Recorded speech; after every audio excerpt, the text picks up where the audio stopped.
Bagaimana sih biar pengajuan KUR BRI teman-teman ini disetujui tanpa menggunakan jaminan? Apakah syaratnya ribet atau tidak? Simak terus penjelasan saya.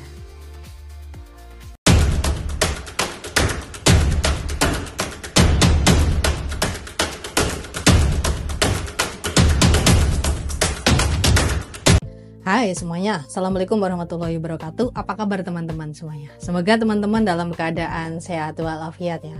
Nah teman-teman, di kesempatan kali ini saya kembali ingin membahas pinjaman KUR Bank BRI.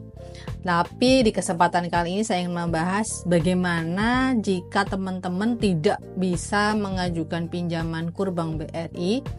Salah satunya dikarenakan terkendala tidak adanya agunan atau jaminan, baik itu BPKB motor, BPKB mobil, kemudian surat berharga lainnya seperti tanah, rumah, kebun, dan lain-lain. Nah, jadi gini teman-teman, sebenarnya ya dalam keadaan yang mungkin jauh lebih baik atau tidak sebanyak yang sekarang, pengajuan dulu banget, mentok-mentok dulu waktu adanya pinjaman KUR Bank BRI yang pertama, itu memang pinjaman KUR Bank BRI itu bisa tanpa jaminan. Ya, ini saya berbicara masa lalu dulu nih, sebelum nanti teman-teman baru paham nih, oh kenapa sekarang pakai jaminan. Saya lanjutkan kembali.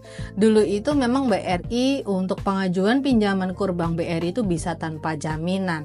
Nah, seiring dengan berjalannya waktu, nasabah terkendali, NPL terkendali, kolektibilitas 1 terkendali, kemudian dalam perhatian khusus artinya yang tidak setoran jangka waktu tertentu masih terkendali. Waktu itu tanpa jaminan bisa. Nah, dengan maraknya, mentok-mentoknya nih teman-teman, mentok-mentoknya itu 2-3 tahun setelah peluncuran KUR Bank BRI, itu baru muncullah berbagai macam kemacetan lalu lintas. Banyak sekali debitur-debitur Bank BRI itu yang menunggak atau macet atau tidak bisa setoran pinjaman. Salah satu alasannya mereka tidak bisa kembali mengangsur dikarenakan laba bersih mereka tidak mencukupi untuk angsuran. Yang kedua adalah mereka ada keuntungan tapi tidak ada itikat baik untuk bisa mengembalikan angsuran yang telah mereka ambil sebelumnya. Nah, dari berbagai macam peristiwa seperti 2 tadi yang sudah saya sebutkan, itu membuat pihak Bank BRI tidak lagi memberikan keleluasaan atau kebebasan kepada teman-teman atau masyarakat umum untuk pengajuan KUR Bank BRI tanpa jaminan. Oke, kalau dulu memang KUR Bank BRI adalah program pemerintah ya, dan bank sebagai yang ditunjuk sebagai badan yang bisa mengelola ya. Tapi di sini tidak pure pemerintah ya teman-teman. Saya ulangi lagi. Jadi program KUR ini adalah pinjaman pemerintah dengan bank sebagai perantara. Artinya teman-teman ini harus melalui pihak perbankan dulu untuk bisa mendapatkan fasilitas pinjaman KUR, di mana bank ini diberikan subsidi silang untuk bunganya. Artinya gini, kalau teman-teman biasa menikmati suku bunga Bank BRI itu per tahun 6% ya, dipangkas nih 50% dari suku bunga normal. Suku bunga normal biasanya 12% 1 tahun. Kok bisa pemerintah ngasih subsidi seperti itu? Seperti halnya BPJS teman-teman. Pemerintah bisa memberikan subsidi dalam bentuk kesehatan pun bisa dalam bentuk pencairan pinjaman. Nah, tapi dengan kasus yang sudah saya sebutkan tadi membuat BRI ini sedikit ketakutan karena aset mereka ini takutnya nggak balik lagi lah. Kalau asetnya nggak balik, bunga pinjamannya itu yang sudah diputarkan tidak bisa menguntungkan mereka. Artinya nanti kualitas kreditnya mereka jelek. Kalau kualitas kredit mereka jelek, mengakibatkan nanti akan dipantau atau ditegur langsung oleh OJK. Nah, OJK ini sebagai lembaga independen yang menilai kualitas kredit dari masing-masing bank yang ada di Indonesia. Nah, kalau pada level tertentu, istilah dalam perbankan itu NPL-nya sudah sangat tinggi, biasanya bank tersebut tidak akan diberikan fasilitas pinjaman KUR. Nah, Berbicara masalah NPL, ini menyangkut lagi untuk yang agunan teman-teman, sehingga membuat bank ini berhati-hati. Jadi memberikan efek jerak kepada calon nasabah ya, calon nasabah mereka yang akan mengajukan pinjaman KUR bahwa sekarang ini berjaminan. Jadi kalau teman-teman punya jaminan di Bank BRI, teman-teman punya rasa tanggung jawab yang tinggi untuk bisa mengangsur angsuran bulanan pinjaman KUR Bank BRI. Kemudian teman-teman, kalau misalkan teman-teman mengetahui ya, banyak sekali teman-teman mengalami penolakan-penolakan dari pihak marketing ataupun pihak Bank BRI bahwa mereka beralibi.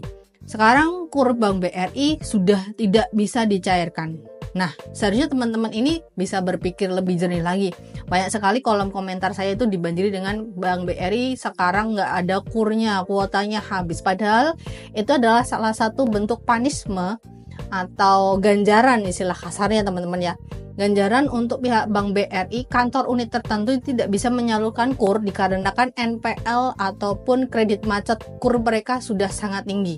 Jadi imbasnya ke teman-teman sekarang tidak bisa menikmati pinjaman fasilitas KUR dengan kuota yang cukup banyak. Kemudian teman-teman juga kesusahan mendapatkan kuota KUR di mana saja. Itu adalah efek panjang dari macetnya kredit yang ada di masyarakat. Nah, sehingga saya pesan kepada teman-teman nih, kalau misalkan teman-teman mengajukan pinjaman KUR Bank BRI, dilalah bahasa Jawanya ya, teman-teman bisa mendapatkan pinjaman KUR Bank BRI tanpa jaminan. Itu untuk teman-teman yang sudah pernah pinjam biasanya. Saya pastikan jika teman-teman menemui unit kerja Bank BRI bisa mencairkan pinjaman tanpa jaminan, berarti teman-teman pernah meminjam sebelumnya. Karena dengan teman-teman pernah meminjam sebelumnya, pihak mantri ataupun Bank BRI itu sudah percaya teman-teman bisa langsung sampai lunas buktinya. Bahkan mungkin sudah pernah ditawari berkali-kali ke rumah, penawaran dari mantri atau marketing Bank BRI, teman-teman nggak mau dan sekarang baru mau. Nah, tapi untuk peminjam pertama ya, untuk peminjam pertama teman-teman sangat disayangkan sekali sekarang peraturannya harus menggunakan jaminan ya, harus menggunakan jaminan. Sehingga teman-teman baru bisa mendapatkan fasilitas ataupun menikmati pinjaman KUR Bank BRI dengan bunga yang sangat murah. Kapan lagi teman-teman bisa menikmati fasilitas bunga murah dari 12% hanya menjadi 6% kalau bukan lewat pinjaman KUR Bank BRI tahun 2025. Nah, mungkin itu saja teman-teman catatan singkat dari saya bagaimana cara teman-teman untuk bisa mendapatkan pinjaman KUR Bank BRI tanpa jaminan. Tentu saja teman-teman harus meminjam terlebih dahulu. Kalau teman-teman baru first time, baru mau pertama kali meminjam pinjaman KUR Bank BRI, maka sayang sekali teman-teman harus memenuhi kewajiban syarat-syarat, yakni harus melampirkan fotokopi jaminan untuk dijaminkan. Baik, semoga bermanfaat bagi teman-teman semuanya. Saya akhiri. Assalamualaikum warahmatullahi wabarakatuh. Tetap sehat, tetap semangat.